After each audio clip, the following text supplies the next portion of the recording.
What's up, guys? Welcome to Roensch Capital Charts. Today we're taking a look at Dell stock, ticker symbol DELL, on a variety of time frames in anticipation of the next trading day, Monday, March 4th. Alright guys, well, Dell stock here on Friday finished the day up $29.93 a share. That's about 31.62% in regular trading hours. That is, of course, coming off the back of better than expected earnings, an increase to their dividend, and we also had Evercore ISI Group and Bernstein both raising their price targets.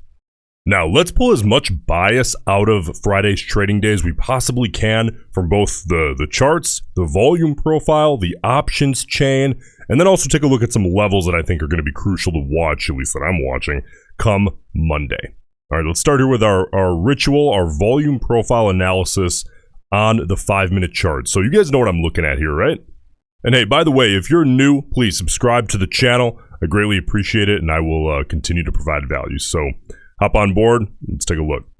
So we're always looking for big, obvious changes in the volume profile that correlate with relatively obvious moves in stock price. And this all has to be looked at through the lens of what is contextual for that particular time of day. So looking here at the 5-minute chart from Friday's trading day here on Dell, if we take a look, I think for me, the most obvious move is clearly this fade we got off of that kind of opening move to the upside, testing that 131 region.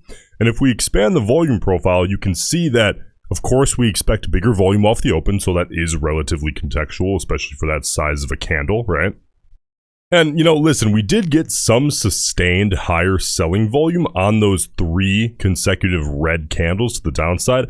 However, to me, the volume fade is relatively contextual, and we also kind of faded back upside for the remainder of the day, you know, essentially erasing that early morning pullback. So bulls, just understand, if you're looking in chat rooms and things of that nature over the weekend, you likely are, if they're paying attention, going to see some bears who are kind of gloating about that volume profile. And just know that it was, you know, it was some sustained selling volume.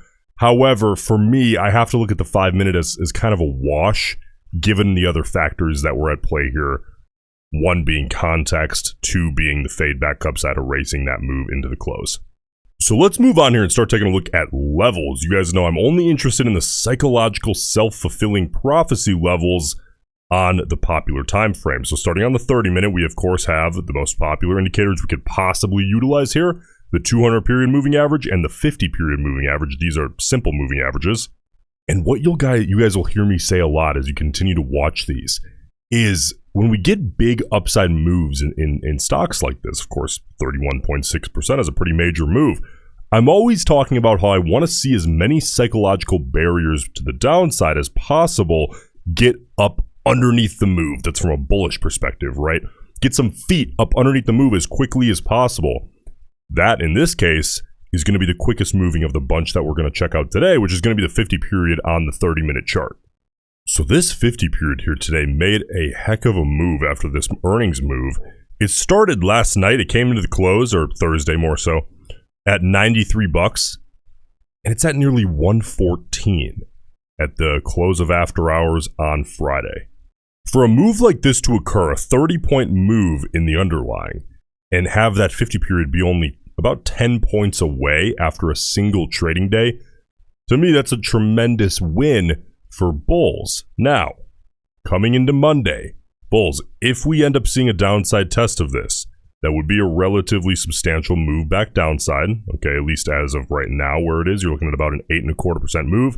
I would expect this to continue upside, at least for the time being, the 50 period moving average, right? Any back test of that 50 period, bulls, you would want to see as high of a volume bounce away from that level as quickly as possible and on as much volume as you could possibly get. Okay, the more the better in terms of volume when you have a support being claimed, right, when you are a bull. Okay, now also bulls, what I'm going to be paying attention to on this is I would prefer that this 50 period continues upside at a sustained pace. Again, it's good to have a psychological barrier, but I want it as close to the stock as possible if I'm a bull. Bears, ideally, you would want this 50 period to start flattening out, create as big of a gap as possible, because we've seen a big close in terms of the 50 period to stock price difference, right, in the last day. The moving average made light work of that move, right? And in addition to that flattening out that you would ideally want to see, I think ideally on the 30-minute chart, bears, obviously any retest of the 50 period, you'd want, again, a high volume break downside, retest, claim as resistance, and then fade back downside.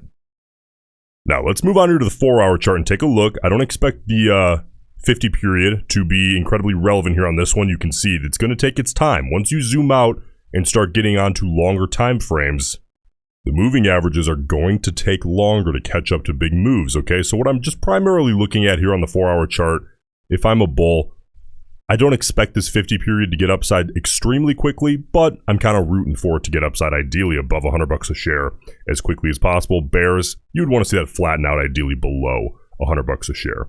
Honestly, that's really it for me on the 4-hour chart. I'm paying attention, but that's the only context I can pull out of this. Let's move on to the most important chart of all. That's going to be the daily. Okay, now the daily is going to paint the most obvious picture, right? It's the most heavily watched. It has the most eyeballs. And for me, I think it's simply the most contextual. Okay, we can look here and you can see the moving averages are completely irrelevant right now. They're both below $85 a share. The 50 period's below $85 a share. The 200 period's below 70. But looking at the daily here, what becomes the obvious story then? Because it kind of looks like we're floating up on thin air. Well, understand first of all, this is the daily. It's not going to show after hours movement. However, there is minimal after hours movement in Dell on Friday. So sitting at about 124, right? To me, the most obvious story that we could possibly pull out of this, which is the one I would want to focus on, because that would be the story that other people are also thinking. For me, if I'm a bull, I'm looking at this and saying, okay, let's claim 125 as support and use it to push up through 130, 131. Right? I mean, clearly that's what I'm looking for, at least me. You might have a different opinion. You might be looking at 120. For me, I'm kind of looking at 125. I'd like to claim 125, hold that, and then make a high volume move up through 130, 131. Okay? And if I'm a bear, the story is extremely clear as well. Reject hard on big volume off 125, make our way back down toward 120, crack 120 back to the downside, because if I'm a bear, I mean, really, I don't want Dell above $100 a share, but we have to be realistic here day to day, okay? That would be a big downside move, so one step at a time here, bears. Now, implied volatility on Dell here, of course, we did see some IV crush. You know, it was at about 56% right around earnings, and we now have fallen to 44%. That is not unexpected, extremely common, right, to see IV crush occur after earnings. You need to be aware of that heading into earnings if you are holding options. But even that being the case, IV is still in the mid to higher range compared to the relevant past on IV. Of course, you need to always compare that to your intended trade time frame to its historical self, right? You can't compare IV on Dell to IV on Tesla, for example. You have to compare it only to itself and compare it to the intended trade time frame. For example, if you're buying calls that expire a week out, for example, you know, you're going to be looking at IV in the last 1 to 3 weeks. If you're buying leaps for a year out, you're not looking at the last week, right? You're looking at the last 1 to 2 years in terms of where IV sits compared to that time frame. Now, let's take a look at what was the bias of the options traders here today on Dell. This is, of course, Friday's volume as traders position themselves heading into Monday. So we had 304,000 total contracts traded. Okay, and this is, of course, you know, after we got the earnings, right? This was all just from today. So this is newly informed options traders with the earnings information making trades. And we had double the call volume compared to puts. So we had 202,000, just under 203,000 calls and about 101,000 puts. And that's on, you know, that's a good sample size of total volume. So that's a pretty heavy call side bias on the overall call per ratio, right? And then you look here, if we break it down by time frame though, the 0 to 20 delta range, those are going to be those short-term speculators. That's actually leaning heavily to the put side. 47,000 puts, just, you know, about 14,000 calls. But every other delta range is leaning call heavy. So we are seeing a very call heavy overall call per ratio, but the extremely short-term gambly style speculative contracts, right, that 0 to 20, very far out of the money, on average, very short expiration.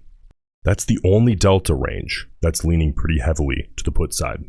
Listen, if you got value out of this video, please subscribe to the channel. I greatly appreciate it, and I'll see you next week.